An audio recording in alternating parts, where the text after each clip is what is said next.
Sometimes the self-awareness to admit that it's a matter of survival is lacking.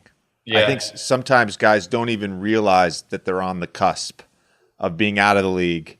that's a big reason guys get stuck in the G League is that they don't understand the position they're trying out for, right? It's like going to a job interview and you're thinking you're gonna be the CFO of the company and they're looking for a guy to clean the bathrooms, you know? Like they're not looking for you to work in the office and have a corner suite with your own like living space in there. Like they need somebody to come in and put in the work every day. It's like guys in the G League try to average 25 points a game. It's like they got guys they're paying 30 million a year to score 25 points a game. Like you're not gonna, it's just, and like you said, it's a self awareness of understanding what you're good at, what teams need, and trying to do that.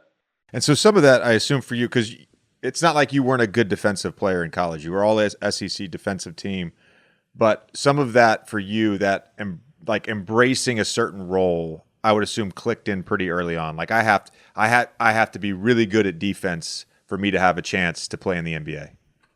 Yeah, I mean it made it really simple for me. A really big important, kind of timestamp in my career. Sam Presti traveled with our OKC G League team to Sioux Falls for we had like 2 games in 4 days there. He traveled there and basically gave us about an hour and a half in this small room with the whole team, the staff, and just basically opened up the floor to questions. It was like, hey, ask me anything you want.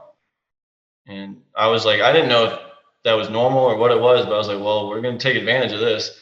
So everybody's asking questions, and then somebody asked the question, is like, what do you look for when you're looking for a guy in the G League or a guy to fill out your team?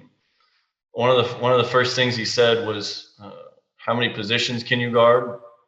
Can you be a good teammate? And I was like, well, I can do the second one. Like that's easy. Just be a good person, hang out with the team. All right, cool.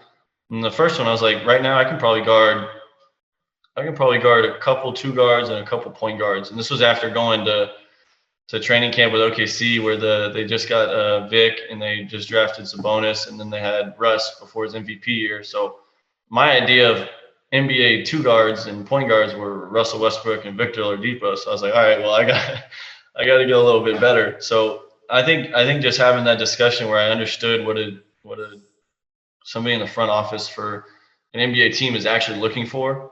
And once I got that information, I was just like, all right, well, I know what I can do good, and let's get better at the other stuff.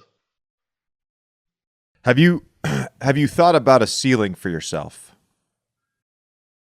In talking to you now, I'm like, well, guy, don't put yourself in a box just yet. You know what I mean? Yeah. So where do you think like you can make the improvement to your game? Like where is it that you feel like you can make the most improvement? It's offensively, but I think it's even more. I think playing in the playoffs helped me kind of take a step forward offensively because a lot of offense is just being ready and present yourself when and then being aggressive when the opportunities are there. And that was a big struggle for me because I was so worried about trying to play perfect and trying to not make mistakes because when you're on two-way and you get thrown into the game for a 6 minute stretch, your guy better not score. And two, you better, if you're on offense, you better not make a mistake.